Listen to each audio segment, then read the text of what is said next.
A three-team trade proposal just landed that would send Maxx Crosby out of Las Vegas with a first-round pick, a second-round pick, and a young receiver coming back. There is a superstar wide receiver on another roster who could become Mendoza's #1 target in the future if that franchise's quarterback situation collapses and the Raiders have the history and the willingness to make that kind of move. Taron Johnson's contract needs to get done before training camp. And Aiden O'Connell is being completely slept on, while Kubiak just said he would start any one of his three quarterbacks tomorrow. Stay here with me, Raider Nation. Let's get into the news. The best wide receiver in the NFL might eventually become available, and CBS Sports' Garrett Podell believes the Las Vegas Raiders would be the most logical landing spot, and the argument he makes is genuinely hard to dismiss. Justin Jefferson is a two-time first-team All-Pro, a former NFL Offensive Player of the Year, and a player who has been searching for an elite quarterback his entire career.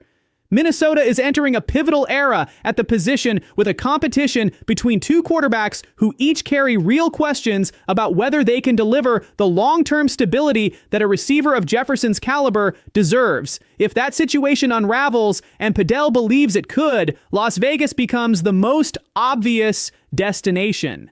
The reason Podell points to the Raiders specifically is not just about need. It is about history and intention. This organization traded a first-round pick and a second-round pick to Green Bay in 2022 for a 29-year-old Davante Adams. They were willing to pay that price for a veteran receiver to help their quarterback at the time. Now imagine what they would be willing to do for the best receiver in football to help a franchise quarterback who just turned 23 and has the potential to be the face of this league for the next decade. Podell projected the trade cost at a first and a third-round pick. That is steep, but it is not unreasonable for a player of Jefferson's tier. And here's the part that makes this genuinely exciting, rather than just a fun thought experiment. The Raiders are already building the offensive core that makes Jefferson make sense. Fernando Mendoza is the franchise quarterback. Brock Bowers is the best tight end in football when healthy. Ashton Jeanty was the 6th overall pick and one of the most electric running backs entering this league in years.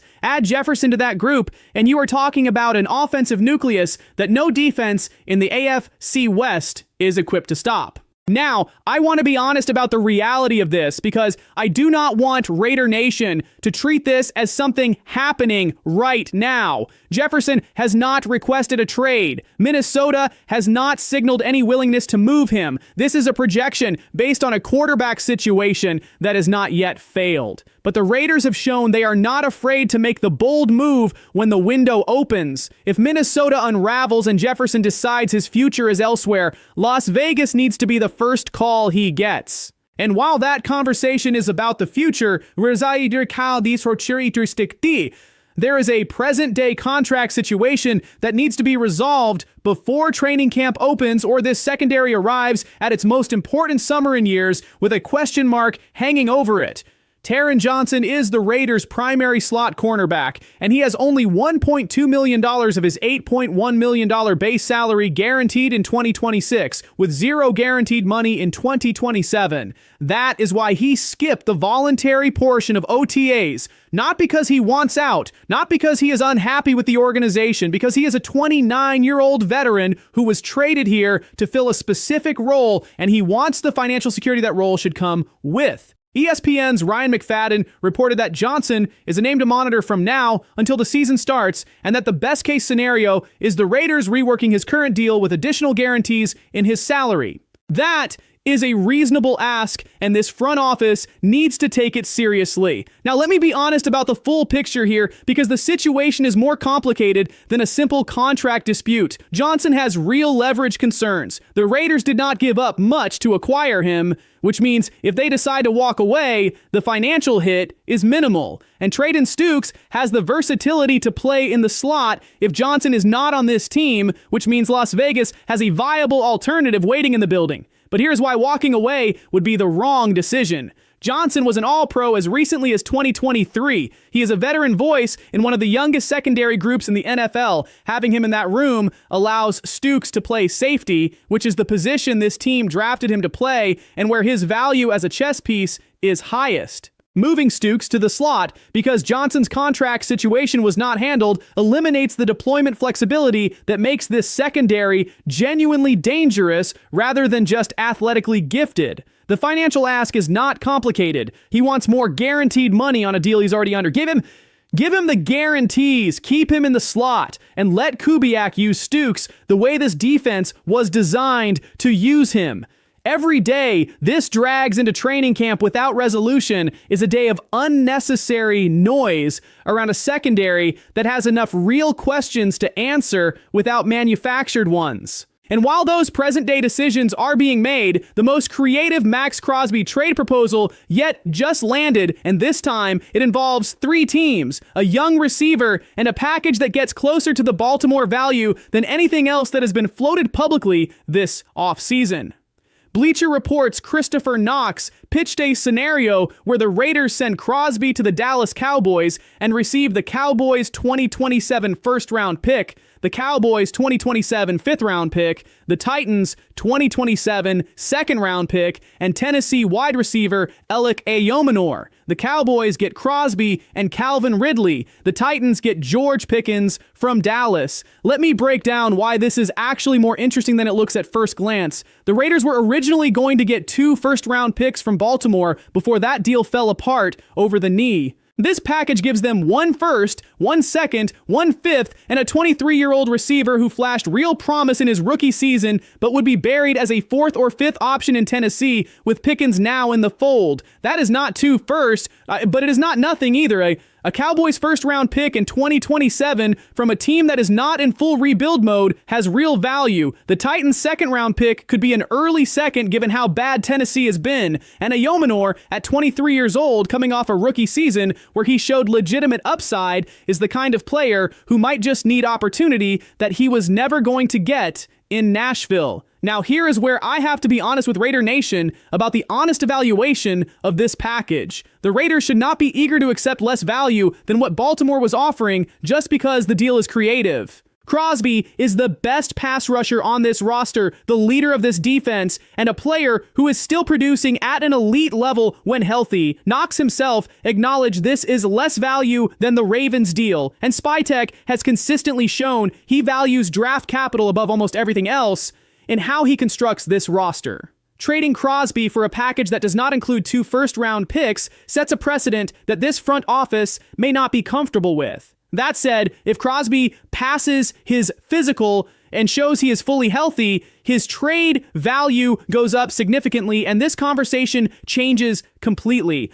The best version of this scenario for the Raiders is not accepting this package as described. It is using this proposal as a starting point to negotiate something better. And while everyone is focused on Cousins versus Mendoza, the quarterback nobody is talking about just got the most honest assessment of his situation yet, and Klint Kubiak said something about him that Raider Nation needs to hear directly. Aiden O'Connell could be in line to start before Fernando Mendoza if Kirk Cousins struggles. Not as a long-term answer, not as a franchise quarterback, but as the next man up in a system that is deliberately protecting Mendoza from being thrown into a difficult situation before this roster is ready to support him. ESPN's Dan Graziano laid out the reasoning clearly. The Raiders do not want to play Mendoza, yet not because they doubt his talent, but because they do not think the team around him is ready to put him in the best possible position to succeed. They believe they may need at least 1 more offseason to build that supporting cast properly.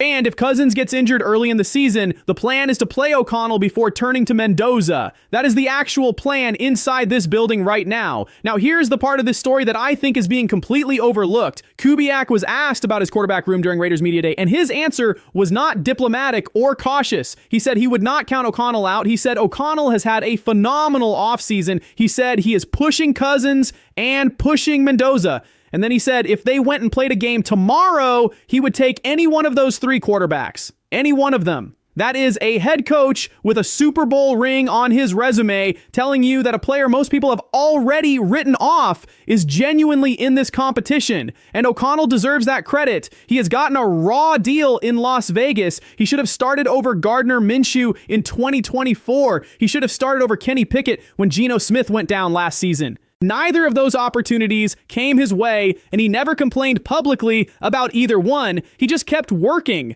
Now he is in a room with a head coach who actually sees him, who is giving him real reps, and who is publicly saying the competition is more open than anyone outside this building realizes. O'Connell is not the future of this franchise. Everyone understands that. But if Cousins struggles and O'Connell steps in and plays well, his trade value goes up, and the Raiders potentially get an asset from a quarterback they were going to lose in free agency anyway. That is not a bad outcome for a team that is building for the long term, and it starts with giving O'Connell a real chance to show what he can do when the lights are on. Well, Raider Nation, here is what today actually told us about where this franchise is heading. The biggest receiver in football could eventually be available, and the Raiders have already proven they are not afraid to make that kind of move when the window opens. The three-team Crosby proposal is creative, but the honest evaluation is that it falls short of what this front office should accept, and the right answer is to use it as a starting point for something better. Taron Johnson's contract needs to get done